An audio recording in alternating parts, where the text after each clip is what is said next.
Hello everyone and welcome back to the another video of Learn with Vrinda.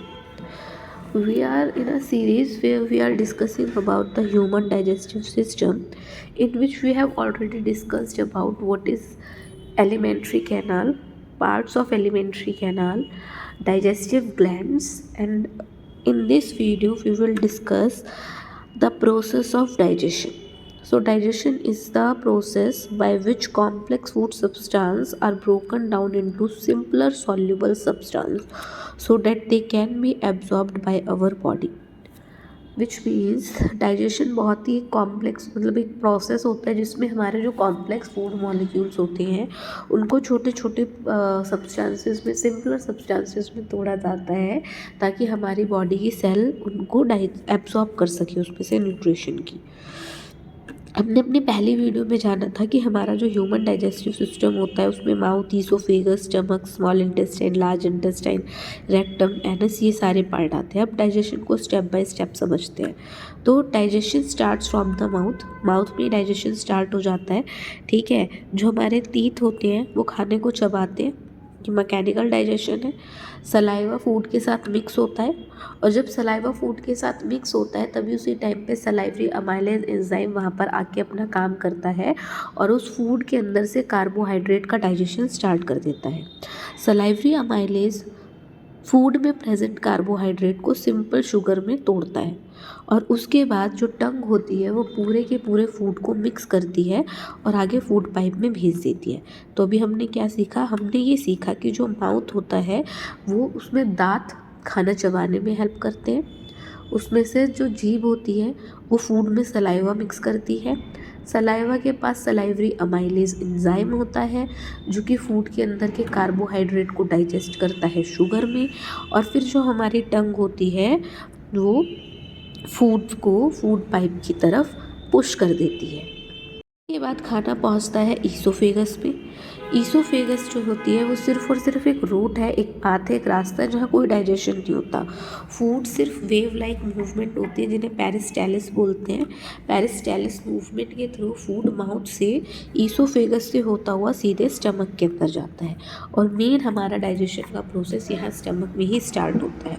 Stomach के पास कुछ juices present होते हैं, मतलब कुछ केमिकल्स प्रेजेंट होते हैं, गैस्ट्रिक जूस जिनको बोला जाता है, जिसके अंदर हाइड्रोक्लोरिक एसिड, पेप्सिन एंजाइम और म्यूकस प्रेजेंट होता है। हाइड्रोक्लोरिक एसिड की अगर हम बात करें तो ये हमारे फूड के डाइजेशन के लिए एसिडिक मीडियम प्रोवाइड करता है। पेप्सिन एंजाइम प्रोटीन को डाइजेस्ट करता है और यहाँ पर एक म्यूकस की लेयर प्रेजेंट होती है जो कि स्टमक को हाइड्रोक्लोरिक एसिड से बचाती है। यहीं पर हमारे स्टमक के अंदर ही प्रोटीन का डाइजेशन स्टार्ट होना शुरू हो जाता है। पूरी तरीके से ख़त्म नहीं होता, स्टार्ट हो जाता है। तो अभी हमने इस वीडियो में क्या सीखा?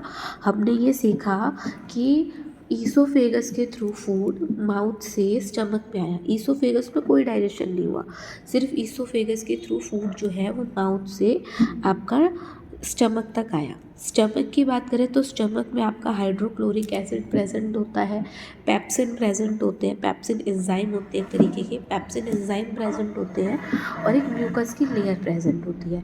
हाइड्रोक्लोरिक एसिड जो होते हैं वो हमारे स्टमक में जर्म्स को मारते हैं, ठीक है, और फूड के डाइजेशन के लिए एसिडिक मीडियम प्रोवाइड करते हैं। पेप्सिन एंजाइम प्रोटीन के डाइजेशन में हेल्प करता है और म्यूकस जो होती है वो स्टमक को एसिड से बचाती है। स्टमक के बाद फूड हमारा स्मॉल इंटेस्टाइन में जाता है और यहाँ पर जो बचा कुचा डाइजेशन होता है वो होता है। हमारे स्टमक की तरह स्मॉल इंटेस्टाइन में भी कुछ जूसेस होते हैं जो कि डाइजेशन में हेल्प करता है। तो सबसे पहला बाइल जूस होता है जो लीवर से सिक्रीट होता है। ये फूड के एसिडिक नेचर को न्यूट्रलाइज करता है, साथ में फैट के डाइजेशन में हेल्प करता है, ठीक है। दूसरा हमारा पैनक्रियाटिक जूस होता है वो प्रेजेंट होता है। इसमें 3 एंजाइम प्रेजेंट होते हैं, अमाइलेज, ट्रिप्सिन और लाइपेज। अमाइलेज स्टार्च को शुगर में कन्वर्ट करता है। स्टार्च कहाँ बना था? माउथ में बना था। तो माउथ में जो स्टार्च बन के आया था उसको शुगर में अमाइलेज कन्वर्ट करता है।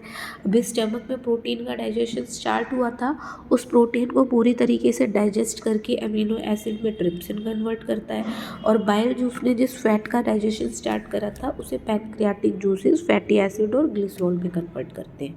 इसके बाद इंटेस्टाइन से जो डाइजेशन के लिए जूसेस निकलते हैं वो पूरी तरीके से कार्बोहाइड्रेट, प्रोटीन और फैट का डाइजेशन कंप्लीट कर देते हैं।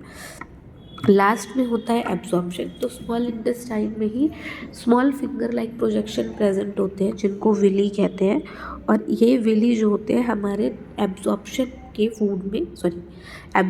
ऑफ फूड में हेल्प करते हैं। विली सरफेस एरिया बढ़ाते हैं ताकि ब्लड सेल्स जो हैं वो डाइजेस्टेड फूड को एब्जॉर्ब कर सके। तो इस वीडियो में हमने क्या सीखा? हमने इस वीडियो में सीखा कि स्मॉल इंटेस्टाइन में डाइजेशन के लिए डिफरेंट जूसेस प्रेजेंट होते हैं, जैसे bile juice, pancreatic juice, intestinal juice. Bile juice जो होता है वो फैट के डाइजेशन में हेल्प करता है। पैनक्रियाटिक जूस जो है वो शुगर मतलब जो क्या बोलते हैं उसके अंदर अमाइलेज, ट्रिप्सिन और लाइपेज एंजाइम प्रेजेंट होते हैं जो कि स्टार्च को शुगर में, प्रोटीन को अमीनो एसिड में और फैट को फैटी एसिड या फिर ग्लिसरॉल में कन्वर्ट करते हैं। और इंटेस्टाइनल जूस प्रेजेंट होते हैं जो कि इनके कंप्लीट डाइजेशन में हेल्प करते हैं। लास्ट में एब्जॉर्प्शन के लिए विली प्रेजेंट होते हैं जो कि क्या करते हैं, सरफेस एरिया बढ़ा देते हैं ताकि ब्लड सेल इस फूड से एनर्जी को एब्जॉर्ब कर सके। पहले हमने बाकी सारी वीडियो में ये पढ़ा कि हमने जो खाना खाया वो माउथ में आया, माउथ में दांतों ने खाने को चबाया, जीभ ने खाने में सलाइवा मिक्स करा, सलाइवा के अंदर सलाइवरी एमाइलेज एंजाइम प्रेजेंट था जिसने कार्बोहाइड्रेट को स्टार्च में कन्वर्ट किया। उसके बाद क्या बोलते हैं, आपका जो टंग था उसने फूड को ईसोफेगस में पुश कर दिया। ईसोफेगस केवल एक टनल लाइक पाथ था जहाँ से फूड सिर्फ पेरिस्टालिस मूवमेंट के थ्रू स्टमक में आया। स्टमक में हाइड्रोक्लोरिक एसिड प्रेजेंट था जिसने एसिडिक मीडियम प्रोवाइड कराया। स्टमक में पेप्सिन एंजाइम प्रेजेंट था जिसने प्रोटीन के डाइजेशन को स्टार्ट करवाया। और स्टमक के अंदर आपकी म्यूकस की एक लेयर प्रेजेंट होती है जो स्टमक को ही HCl एसिड से प्रोटेक्शन प्रोवाइड करती है। फिर इसके बाद खाना आपका स्मॉल इंटेस्टाइन में गया जहाँ पर और भी जूसेस थे जो सीक्रेट होते हैं, जिसमें बाइल जूस था जो फैट के डाइजेशन में हेल्प करता है। बाइल जूस के बाद नेक्स्ट आपका पैनक्रियाटिक जूस था जिसमें अमाइलेज, ट्रिप्सिन और आपका फैटी एसिड के लिए लाइपेज प्रेजेंट था। अमाइलेज ने स्टार्च को शुगर में कन्वर्ट किया, ट्रिप्सिन ने प्रोटीन को एमिनो एसिड में कन्वर्ट किया और लाइपेज ने फैट को फैटी एसिड और ग्लिसरॉल में कन्वर्ट किया। फिर उसके बाद जो बचा कुचा रह गया उसको इंटेस्टाइनल जूस ने पूरी तरीके से डाइजेस्ट कर दिया। उसके बाद विली ने डाइजेस्टेड फूड में से न्यूट्रिएंट को एब्जॉर्ब करके ब्लड सेल तक पहुंचाया।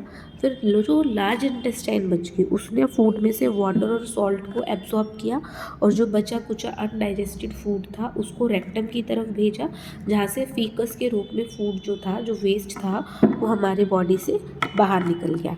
और इस तरीके से कंप्लीट प्रोसेस हमारी बॉडी के अंदर जो होता है वो कंप्लीट होता है ह्यूमन डाइजेशन का कंप्लीट प्रोसेस ह्यूमन में इस तरीके से पूरा होता है। होप सो आप सभी को समझ में आया होगा। If you found this video helpful, like, share and subscribe to this channel.